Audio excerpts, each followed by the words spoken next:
శ్రావణ మాసంలో శివపూజలో ఈ వస్తువులు అస్సలు వాడకండి. పాపం. హిందూ సంప్రదాయంలో శ్రావణ మాసానికి చాలా ప్రాముఖ్యత ఉంది. ఈ ఏడాది జూలై 22 నుంచి శ్రావణ మాసం ప్రారంభం కానుంది. ఈ మాసంలో శుభకార్యాలు జరుగుతాయి. ఆధ్యాత్మికంగా ఎన్నో కార్యక్రమాలు చేపడతారు. కార్తీక మాసంతో పాటు శ్రావణ మాసం శివునికి అత్యంత ప్రీతిపాత్రం. అందుకే భక్తులు ఈ మాసంలో సైతం శివుని ఆరాధిస్తుంటారు. హిందూ పురాణాల ప్రకారం కొన్ని రకాల వస్తువులను శివుడికి సమర్పించకూడదు. అవి భక్తుని జీవితంలో దురదృష్టాన్ని తీసుకువస్తాయి. మరి ఆ వస్తువులేంటో చూద్దాం. తులసి ఆకులు. హిందూ సంస్కృతిలో తులసి మొక్కకు ఎంతో విశిష్టత ఉంది. చాలా మంది భక్తులు తులసి మొక్కను దేవతా స్వరూపంగా ఆరాధిస్తారు. అయితే శివ పూజలో తులసి ఆకులను సమర్పించకూడదు. వాటిని పాపంగా పరిగణిస్తారు. పురాణాల ప్రకారం శివుడు తులసికి అన్నయ్య, విష్ణువు భర్త అవుతాడు. దీని ఫలితంగా విష్ణువును పూజించడానికి తులసి ఆకులను ఉపయోగించాలి. పసుపు.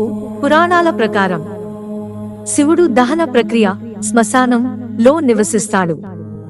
ఇక్కడ అంతా శవాల బూడిద ఉంటుంది. హిందూ సంప్రదాయంలో పసుపు శుభ సూచకం. శుభకార్యాల్లో మాత్రమే వాడతారు. శివుడు శ్మశానంలో ఉంటాడు. అందుకే శివ పూజలో పసుపు ఉపయోగించకూడదు. విరిగిన బియ్యం, దేవత ఆరాధన సమయంలో విరిగిన ముక్కలైన పదార్థాలు అసలు ఉపయోగించరు.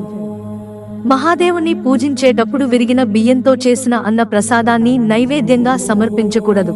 మొగలి పువ్వులు. శివ పూజలో తెల్లని పుష్పాలు సమర్పించడం అత్యంత పవిత్రమైనదిగా భావిస్తారు. అయితే తెలుపు రంగులో ఉండే మొగలి, కేతకి పువ్వులపై శివుని శాపం ఉంటుంది. అందుకే వాటిని శివ పూజలో ఉపయోగించకూడదు. కుంకుమ. శివుణ్ణి పూజించేటప్పుడు కుంకుమ ఉపయోగించకూడదు. దానికి బదులుగా చందనంతో శివుడిని ఆరాధించాలి. ఎందుకంటే కుంకుమ అనేది శివ పూజలో అగౌరవంగా పరిగణిస్తారు. శంఖం. శివలింగం లేదా శివుడిని పూజించే సమయంలో శంఖాలను ఉపయోగించకూడదు. నీటిని శంఖంతో శివలింగంపై పోయకూడదు. ఈ చర్య శివునికి ఆగ్రహం తెప్పిస్తుందని పురాణాలు చెబుతున్నాయి. ఎందుకంటే రాక్షసుడైన శంఖచూడుని చేష్టలకు దేవతలు కలత చెందారని, ఆ సమయంలో విష్ణువు కోరిక మేరకు శివుడు తన త్రిశూలంతో ఆ రాక్షసుడిని చంపాడనే పురాణ గాథ ఉంది.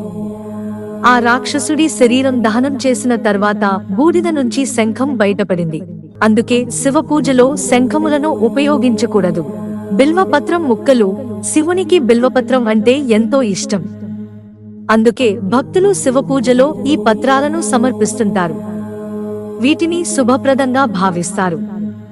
అయితే శివ పూజ సమయంలో బిల్వ పత్రాలు ముక్కలుగా లేకుండా చూసుకోవాలి. ఒకవేళ ముక్కలుగా ఉంటే అలాంటి బిల్వ పత్రాలను శివునికి అసలు సమర్పించకూడదు.